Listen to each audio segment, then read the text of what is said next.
Well, one of the things that I really try to focus on, and I don't know how good I am at it because I'm not on the receiving end of comments that I make or things like that. But what I intentionally try to do is I do not punish failure for a failure that was made out of honest effort. If somebody doesn't honestly try and fails, you got to have a hard conversation about that. But if somebody really tried and failed, that's your quickest way out of the innovation field, is to start punishing that. And I think some of the bigger companies become less and less tolerant of mistakes. You know, they've got this mentality that failure is not an option. I don't agree with that at all. Failure is not the goal. Failure is always an option. And failure is almost always on the path to ultimate success. So if you don't think you're gonna go through something that doesn't go right to ultimately get where you're going, I think you're looking at it incredibly wrong. And I think that's the part why people don't innovate more,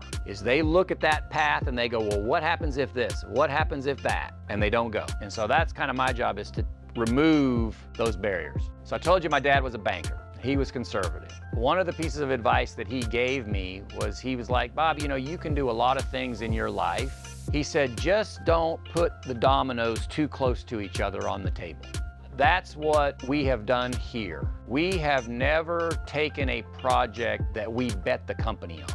I honestly would say we do not have any spectacular failures. We've had failures, but they've all been one domino failures. The domino's fallen down and nothing else has happened. And so from that perspective, we overcome little failures every day to avoid big ones. I think that's how we go about it.